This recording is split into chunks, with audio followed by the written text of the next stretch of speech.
Assalamualaikum warahmatullahi wabarakatuh.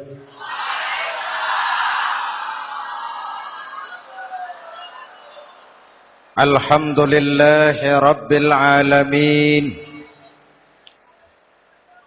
Wassalatu wassalamu ala asyrafil mursalin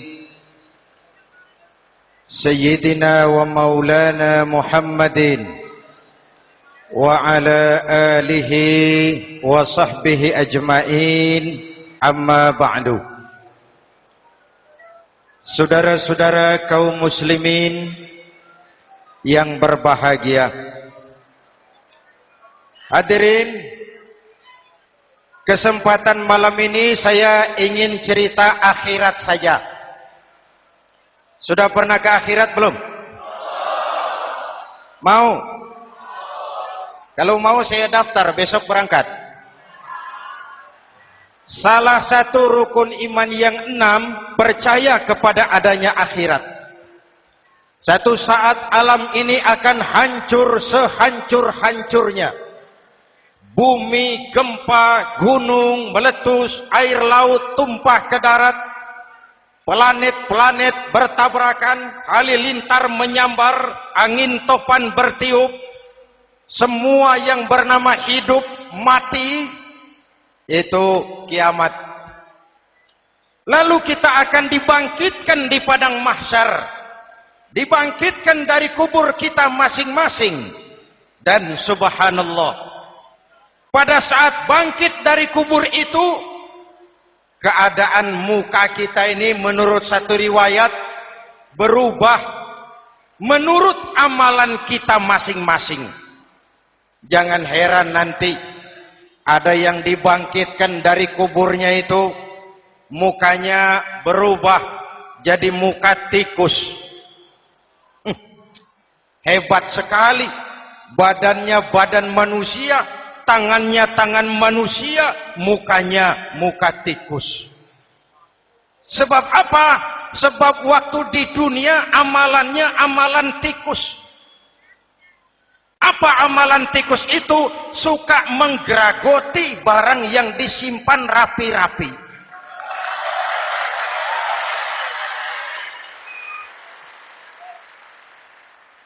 Itu nanti koruptor-koruptor yang menggeragoti uang rakyat,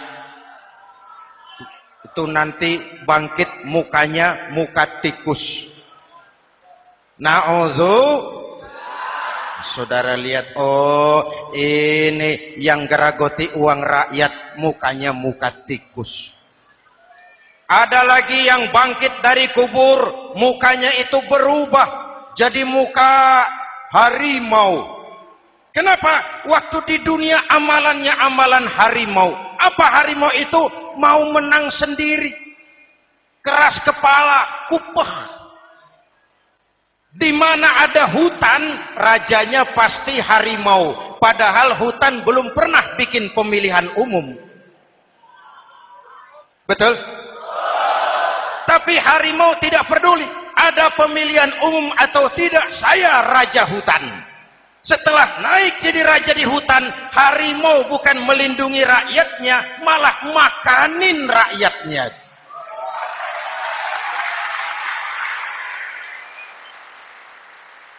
Orang-orang yang mau benar sendiri. Ada lagi yang bangkit dari kubur gagah, mukanya muka ketek. Sebab apa? Waktu di dunia amalannya amalan ketek. Apa ketek itu? Rakus, serakah, tamak. Coba, ketek itu kasih pisang, dimakan. Berikan lagi, pegang. Berikan lagi, kakinya yang megang. Temannya diberikan, masih dirampas juga. Ketek. Serakah. Kalau mental ketek masih gentayangan di republik ini, maka pemerataan cuman akan jadi dongeng. kaum muslimin yang berbahagia, pada saat itu di akhirat nanti setiap orang sibuk dengan urusannya sendiri-sendiri. Boleh jadi setiap kita lalu akan dimintakan pertanggungjawaban jawab. Boleh jadi orang tua tidak sempat lagi mengingat anaknya, saudara tidak lagi sempat memikirkan saudaranya. Tiap orang akan dimintakan pertanggungjawaban jawab. Dalam kondisi seperti itu, Rasulullah mengajarkan sab'atun yudhilluhumullahu yawma la dhilla illa zilluh. Ada 7 golongan manusia yang di akhirat nanti akan langsung mendapat perlindungan dari Allah Subhanahu wa taala. Orang lain sibuk, dia tenang. Orang lain resah dan gelisah, dia ayem. Kenapa? Mendapat perlindungan dari Allah. Sebab ketika di dunia ia memberikan perlindungan kepada orang banyak. Siapa mereka? Mudah-mudahan kita termasuk salah satu di dalamnya. Mencari perlindungan Allah lebih-lebih dalam situasi sekarang ini. Pertama, imamun adil yang akan mendapat perlindungan langsung dari Allah adalah pemimpin yang adil. Sebab apa? Pemimpin yang adil melindungi banyak rakyat, maka pantas di akhirat dilindungi oleh Allah Subhanahu. Kita ini kan zon politikan. Kita ini makhluk yang tidak mungkin hidup sendiri-sendiri. Untuk melaksanakan hajat bersama, kita memerlukan pemimpin. Memilih pemimpin itu tidak sulit. Dalam fikih, ketika sholat, itu dijelaskan bagaimana cara memilih imam. Siapa yang diangkat jadi imam? Pertama, a'lamuhum. Orang yang paling alim di kampungmu siapa? Angkat jadi imam. Yang paling alim, paling menguasai persoalan sehingga bisa membawa bangsa keluar dari kesulitan. Pemimpin yang bisa menyelesaikan masalah, bukan yang menimbulkan masalah.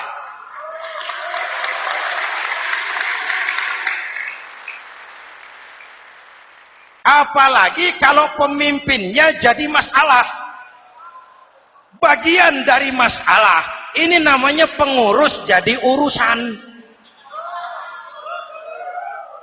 A'lamuhum. Pak, di kampung saya ada 2 orang, alimnya sama. Yang mana yang jadi imam? Afsahuhum, yang lebih fasih lidahnya, yang paling pandai menyuarakan aspirasi rakyatnya, punya sense of crisis. Yang satu alim tapi pelo. Yang satu alim tidak pelo, yang tidak pelo jadi imam. Kenapa? Tidak sah orang fasih bermakmum kepada imam pelo. Pak, ini imam pelo, makmum pelo semua. Sah. Namanya kampung pelo. Aduh Pak, ini 2 orang alimnya sama, fasihnya sama. Yang mana yang jadi imam? Aktsaruhum sinnan, yang lebih tua umurnya, senioritas baru dihitung. Lahirnya bareng Pak. Yang mana yang jadi imam? Awaluhum hijratan, yang lebih dulu tinggal di situ, yang punya semangat nasionalisme yang tinggi, yang cinta kepada bangsa dan rakyatnya. Sudah ada imam, sudah, ayo azan. Apa azan itu? Proklamasi. Salat mau dimulai. Sudah azan? Sudah. Qobliyah 2 rakaat. Qobliyah. Apa qobliyah itu? Dulu ada namanya Panitia Persiapan Kemerdekaan Indonesia. Qobliyah. Sudah qobliyah? Sudah. Luruskan shaf. Atur barisan yang lurus. Rapatkan barisan. Apa ini? Bentuk pemerintahan yang kompak, bersih, berwibawa. Jangan sesama elit saling tawuran.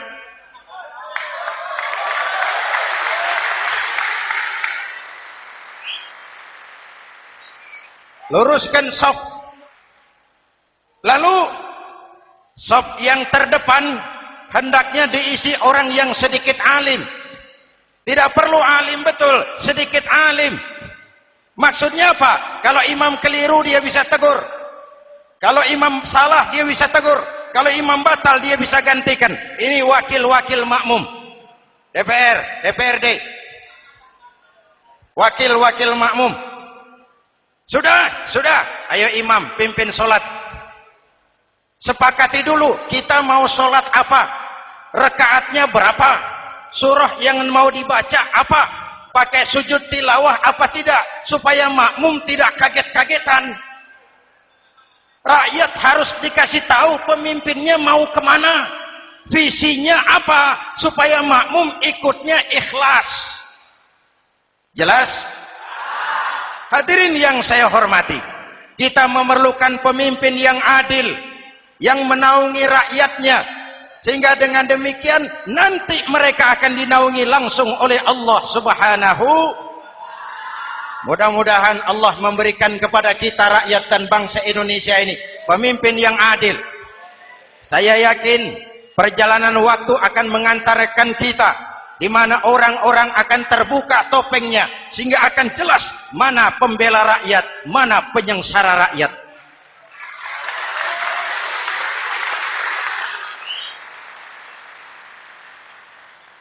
Lalu sebenarnya tiap kita ini kan pemimpin.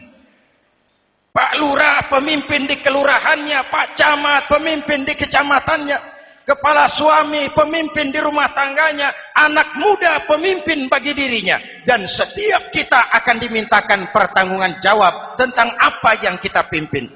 Marilah setiap kita berusaha menjadi pemimpin yang adil. Satu. Yang kedua, syab nasya'a fi ibadatillah, anak muda yang tekun beribadah kepada Allah. Amin. Remaja adalah masa depan kita semua. Akan bagaimana Republik Indonesia, bahkan akan bagaimana Islam di Republik Indonesia 20, 30, 40 tahun yang akan datang, anak-anak kita jawabannya. Jelas? Maka menghancurkan Islam tidak usah menyegel masjid, tidak usah menutup pesantren, tidak perlu melarang pengajian, cukup dengan meracuni remaja dan pemuda Islam, menjauhkan mereka dari agama dan ulama. Kalau mereka sudah jauh dari agama dan ulama, tinggal menunggu pergantian generasi.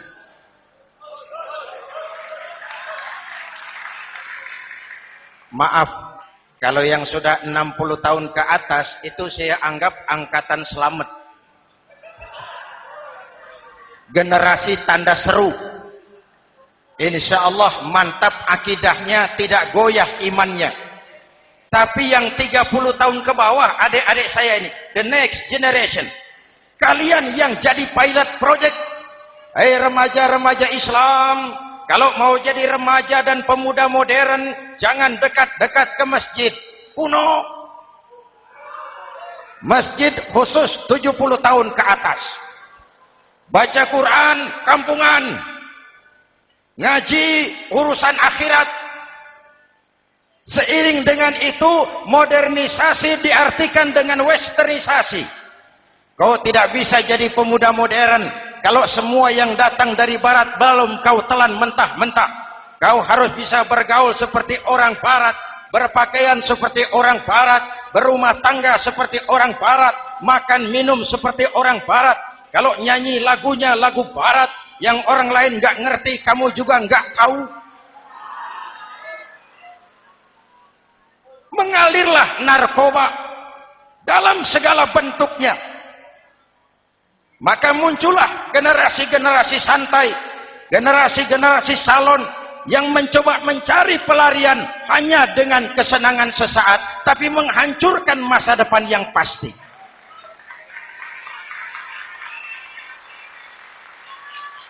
Maka mengalirlah free love, free sex, Samenleben, hidup bersama di luar nikah alias kumpul. Ya sama saja, kumpul kebo, kumpul embek itu sama. Hadirin yang saya hormati, kalau sudah hancur, tinggal menunggu pergantian generasi. Oleh karena itu, adik-adik saya, para remaja, para pemuda, kalian harapan kami semua. Di pundak kalian kami pertaruhkan hari depan bangsa dan negara ini. Hidup cuma putaran menunggu giliran. Ada saat datang, ada waktu pergi. Ada hari lahir, ada saat kembali. Ada hari dilantik, ada saat untuk menyerahkan jabatan. Hidup cuma sekadar menunggu giliran. Karena itu kepada kalian saya ingatkan satu ucapan orang bijak. Hai anak muda, berpikirlah kau di waktu pagi. Bekerjalah di waktu siang. Makanlah di waktu sore. Dan tidurlah di waktu malam. Berpikir di waktu pagi. Belajar mumpung masih muda. Bekerjalah di waktu siang. Amalkan ilmu itu setelah dewasa. Makanlah di waktu sore. Hari tua tinggal menikmati hasilnya. Tidurlah di waktu malam, matilah dengan tenang. Kalau pagi kau tidak berpikir, nanti siang kau tidak akan bisa bekerja. Kalau siang tidak kerja, nanti sore mau makan apa? Kalau sore tidak makan, alamat malam enggak bisa tidur.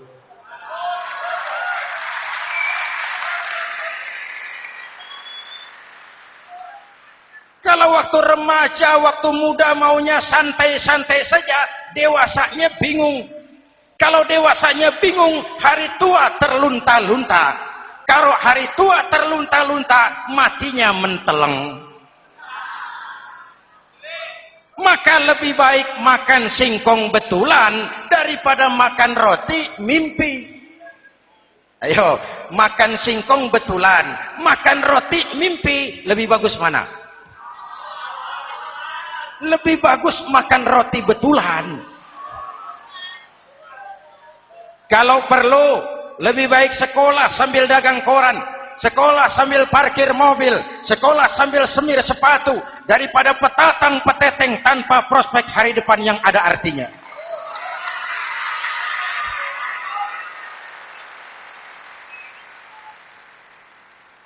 Inilah golongan kedua yang nanti akan langsung mendapat perlindungan dari Allah. Anak muda yang tekun ibadah. Kalau orang tua tekun ibadah, pantas.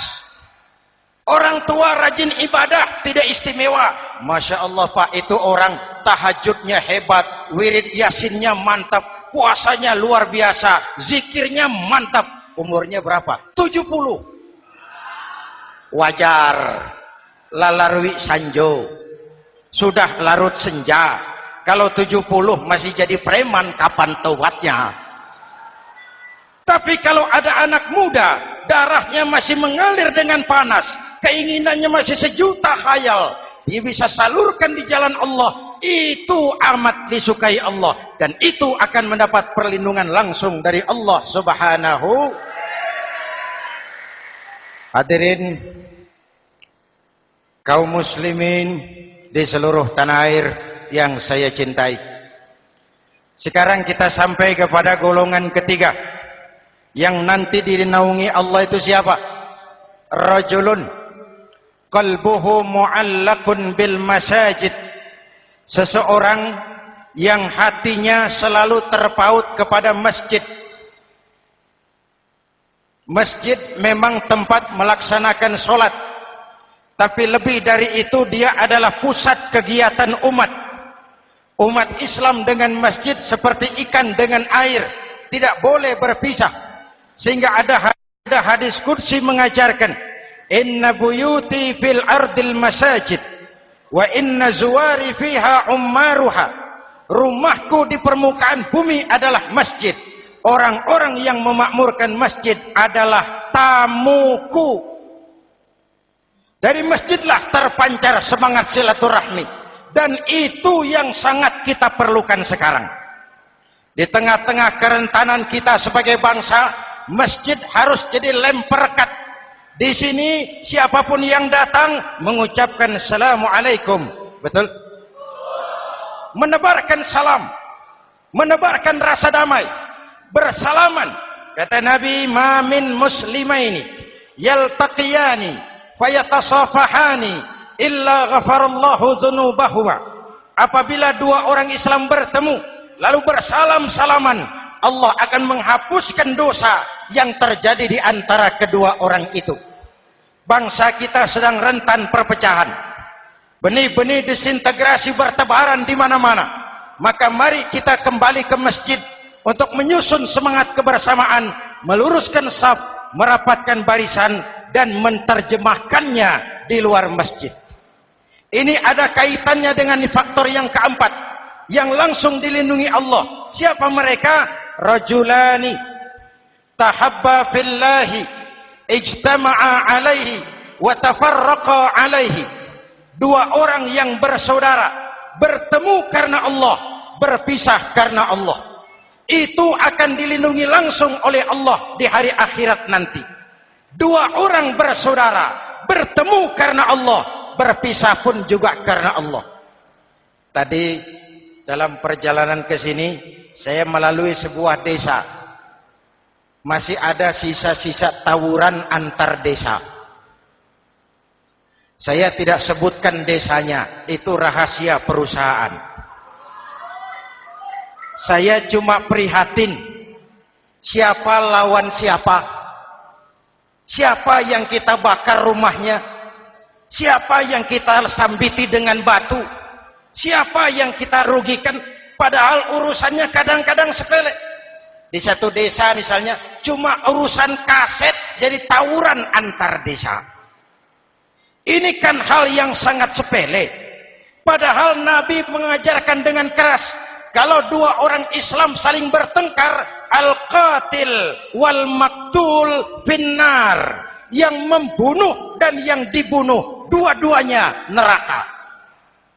Sahabat bertanya, ya Rasul, kalau yang membunuh masuk neraka, pantas. Kenapa yang dibunuh neraka juga? Rasulullah senyum lalu berkata, yang dibunuh pun sudah punya niat membunuh. Cuma keduluan dibunuh. Andai kata tidak dibunuh, dia yang akan membunuh. Mari kita renungkan, kenapa sebagai bangsa kita seperti tercabut dari akar budaya kita. Kita jadi beringas, kita jadi brutal untuk hal yang sepele. Yang satu teriak Allahu Akbar, yang lain teriak Allahu Akbar. Siapa lawan siapa? Dulu Bung Tomo teriak Allahu Akbar, musuhnya londo. Sayyidina Hamzah, Khalid bin Walid teriak Allahu Akbar, yang dilawan kafir. Abu Jahal, Abu Lahab, Abu Sufyan. Sekarang si Ali lawan si Hasan, Hasan Allahu Akbar, Ali Allahu Akbar. Siapa lawan siapa?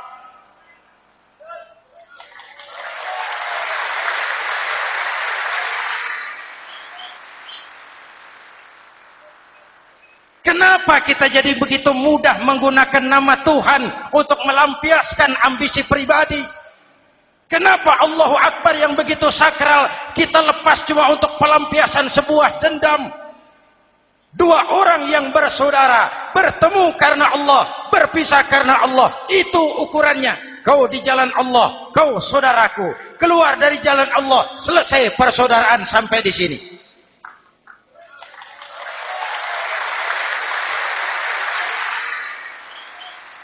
Hadirin, lewat mimbar ini saya kembali menekankan, mari kita pelihara kerukunan. Pertama, rukun antar umat seagama. Sesama muslim harus bersatu. Yuk, kita rukun yuk. Kita kompak yuk. Kita bersatu yuk. Sesama muslim, kaos boleh berbeda, boleh. Jaket boleh tidak sama, silakan. Paham politik boleh berbeda, boleh. Kau lewat sana, saya lewat sini, nanti kita ketemu di sana. Betul? Mari lapang dada menerima perbedaan, tetapi mengarah kepada satu tujuan yang sama. Walaupun bineka, kita ini tunggal, seperti dilatih di masjid ini. Dua orang yang bersaudara, bertemu karena Allah, berpisah karena Allah. Hati-hati, di masyarakat sekarang ini kan lebih banyak tukang kompor daripada tukang lem. Tahu tukang kompor? Hangati sana, panasi sini, bakar sana, sulut sini. Terbakar kita, dia lari tepuk tangan. Udah capek kita rakyat diobok-obok. Udah capek kita rakyat dialamatkan, dijadikan address. Semua kalau pidato demi rakyat, untuk rakyat, buat rakyat, padahal nggak pernah kenal sama rakyat. Kita cuma jadi alamat. Mari kita kokohkan akar kebersamaan. Kita sama-sama anak Ibu Pertiwi. Di negeri ini kita dilahirkan. Air negeri ini yang kita minum. Udara negeri ini yang kita hirup. Kalian remaja, kalian pemuda, lebih bertanggung jawab karena kalian anak Ibu Pertiwi. Hadirin yang saya hormati, maka tetaplah jaga semangat kebersamaan. Ini yang keempat. Yang kelima, rajulun zakarallaha khalian fafadat ainahu. Seseorang yang mengingat Allah dalam kesunyian lalu berlinang air matanya. Tengah malam, dikala orang sedang tidur, dia bangun munajat. Gemersik tikar tersentuh tangan, laksana lambayan tangan malaikat maut datang hendak merenggut nyawa. Terbayang dosa yang pernah dia kerjakan, air mata berurai membasahi pipi tanpa terasa. Orang yang munajat semacam itu nanti langsung mendapat perlindungan dari Allah Subhanahu. Saya pernah baca hadis qudsi, merinding bulu kuduk saya mendengar hadis qudsi ini. Terbayang Indonesia saya, Indonesiaku, Indonesiamu, Indonesia kita semua. Apa kata Allah dalam hadis qudsi? Inni la ahammu bi'azabi ibadi. Kadang-kadang aku muak melihat tingkah laku manusia. Aku kepengen turunkan azab.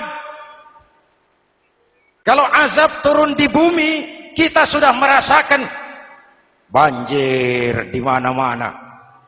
Manado banjir, Sumatera Barat banjir, Jambi banjir, Bengkulu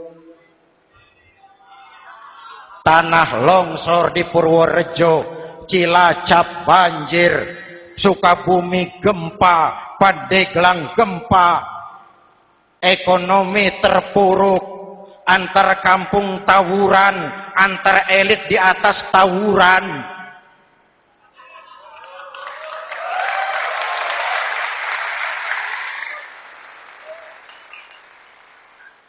Hutang numpuk.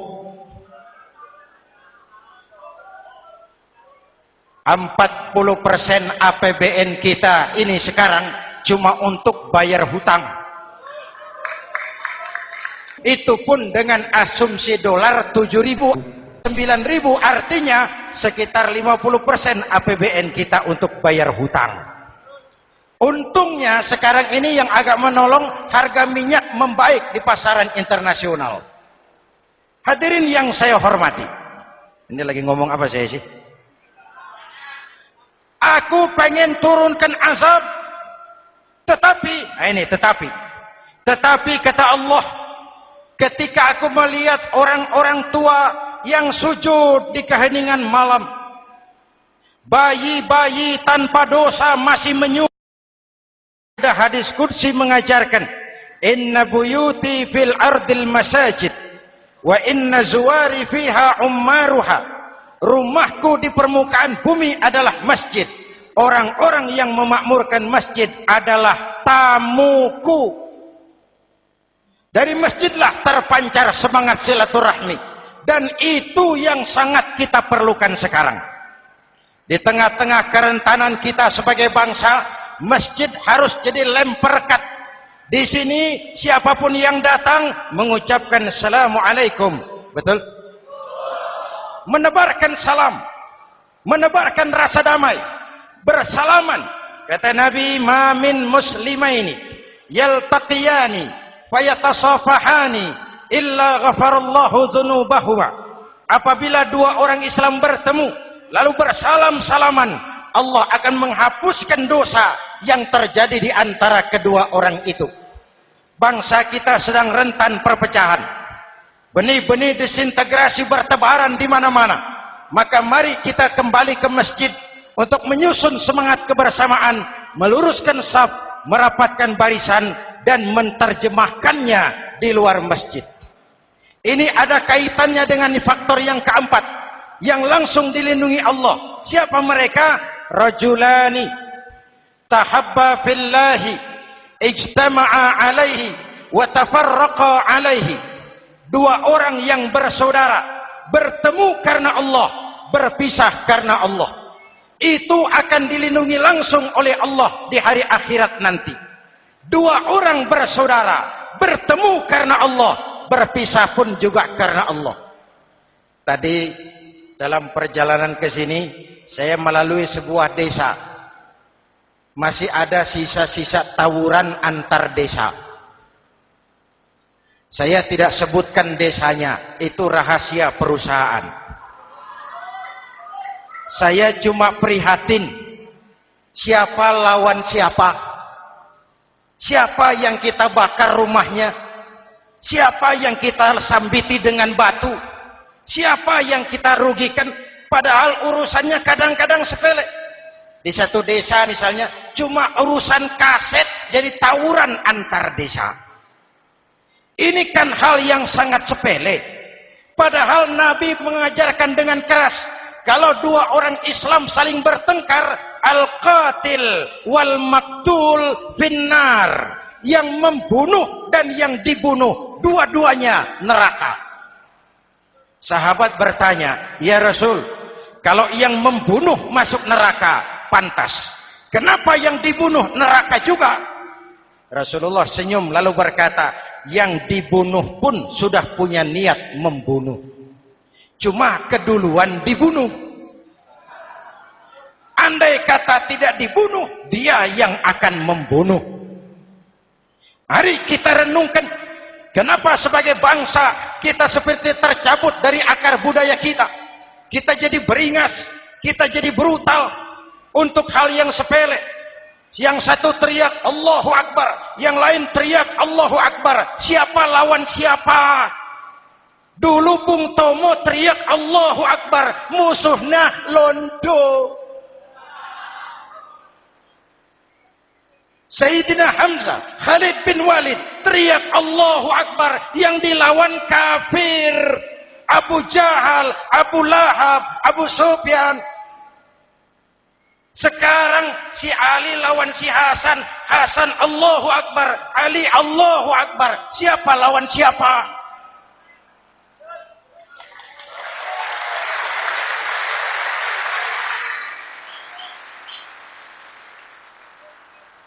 Kenapa kita jadi begitu mudah menggunakan nama Tuhan untuk melampiaskan ambisi pribadi? Kenapa Allahu Akbar yang begitu sakral kita lepas cuma untuk pelampiasan sebuah dendam?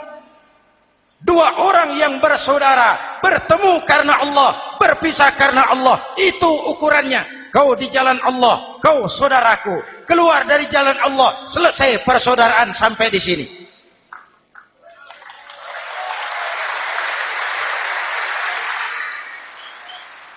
Hadirin, lewat mimbar ini saya kembali menekankan, mari kita pelihara kerukunan. Pertama, rukun antar umat seagama. Sesama muslim harus bersatu. Yuk, kita rukun yuk. Kita kompak yuk. Kita bersatu yuk. Sesama muslim, kaos boleh berbeda, boleh. Jaket boleh tidak sama, silakan. Paham politik boleh berbeda, boleh. Kau lewat sana, saya lewat sini, nanti kita ketemu di sana. Betul? Mari lapang dada menerima perbedaan, tetapi mengarah kepada satu tujuan yang sama. Walaupun bineka, kita ini tunggal. Seperti dilatih di masjid ini. Dua orang yang bersaudara, bertemu karena Allah, berpisah karena Allah. Hati-hati, di masyarakat sekarang ini kan lebih banyak tukang kompor daripada tukang lem. Tahu tukang kompor? Hangati sana, panasi sini, bakar sana, sulut sini, terbakar kita, dia lari tepuk tangan. Udah capek kita rakyat diobok-obok. Udah capek kita rakyat dialamatkan, dijadikan address. Semua kalau pidato demi rakyat, untuk rakyat, buat rakyat, padahal nggak pernah kenal sama rakyat.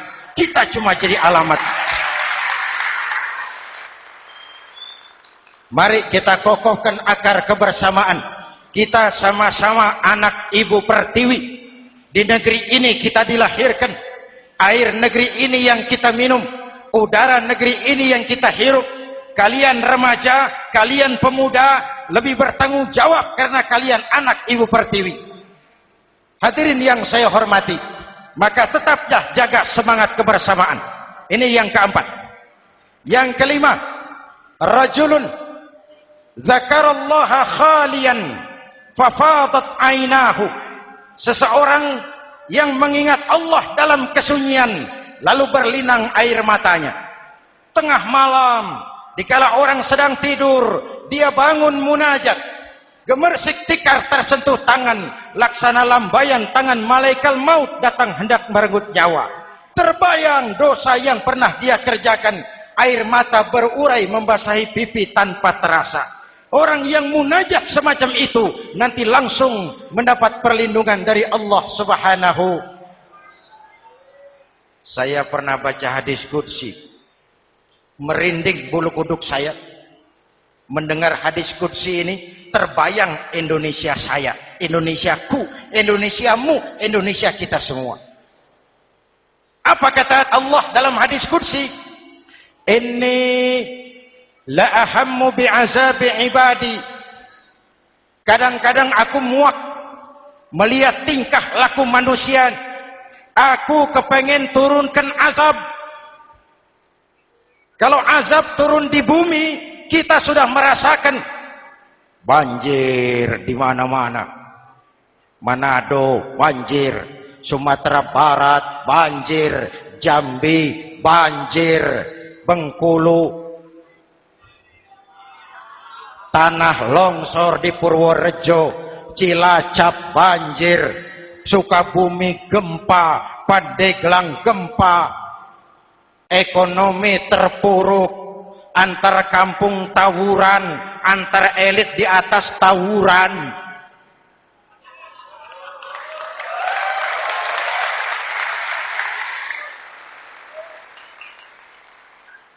Hutang numpuk. 40% APBN kita ini sekarang cuma untuk bayar hutang. Itu pun dengan asumsi dolar 7.000, 9.000, artinya sekitar 50% APBN kita untuk bayar hutang. Untungnya sekarang ini yang agak menolong, harga minyak membaik di pasaran internasional. Hadirin yang saya hormati, ini lagi ngomong apa saya sih? Aku pengen turunkan azab, tetapi kata Allah, ketika aku melihat orang-orang tua yang sujud di keheningan malam, bayi-bayi tanpa dosa masih menyusu, binatang ternak melata mencari makan, murkaku surut, azab aku tarik kembali. Ayo renungkan hadis ini. Allah mau marah nggak jadi, azab ditarik, kesulitan diangkat, pertolongan datang, ada yang meredam murka Allah. Allah mau marah nggak jadi. Kenapa? Orang-orang tua yang tengah malam sujud sambil berlinang air mata, itu yang meredam murka Allah. Yang ikhlas menangis kepada Allah, bukan menangis berdasarkan pesanan. Ini kan sekarang apa yang nggak bisa dipesan? Istighosah pesanan, demo pesanan, 10.000 berangkat. Ngerti apa enggak urusan soal lain.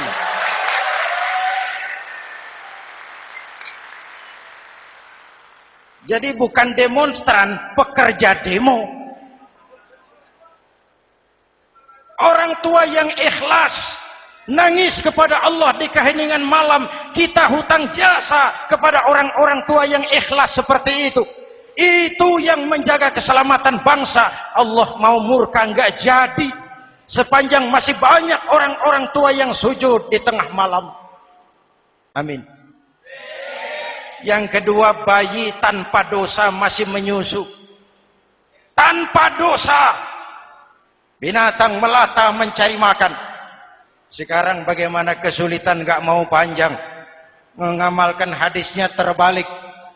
Yang disuruh itu orang tua tengah malam sujud, bayi tanpa dosa nyusu. Sekarang ini orang tua tengah malam nyusu, bayi tanpa dosa dibuang ke tempat sampah. Akibat pergaulan bebas, bayi tanpa dosa dibuang ke tempat sampah. Orang tua tengah malam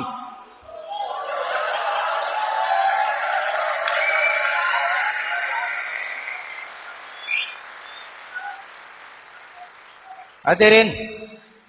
Yang keenam, rajulun da'athum ra'atun zatu mansibin wa jamalin ila nafsiha faqala inni akhafu Allah rabbal alamin.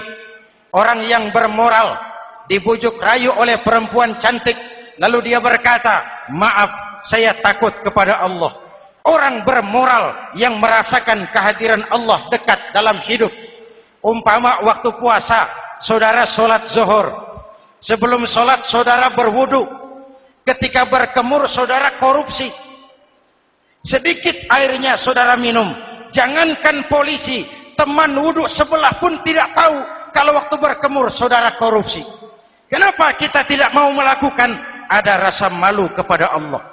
Ini yang perlu kita tumbuh kembangkan, rasa malu kepada Allah Subhanahu wa taala.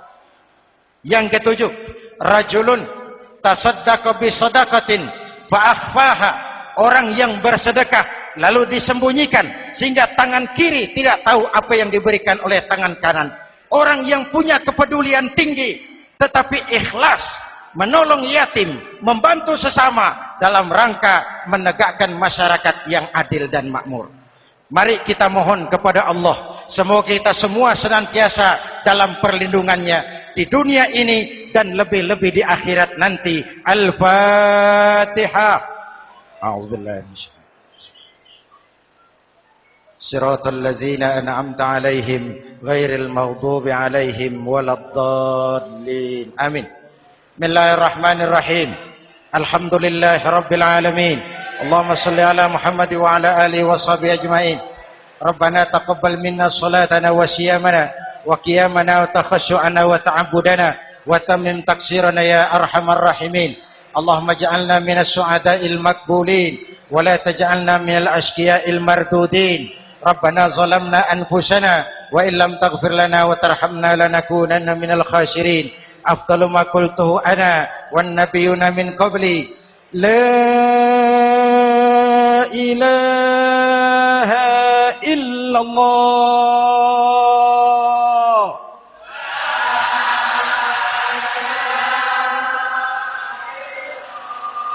La ilaha illallah.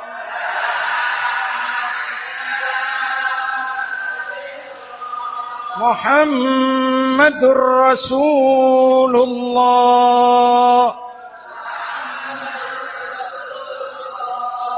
Kalimatu haqqin 'alaiha nahya wa 'alaiha namut wa 'alaiha nubashu insyaallah minal aminin wa akhiru da'wana alhamdulillahi rabbil alamin. Assalamualaikum warahmatullahi wabarakatuh.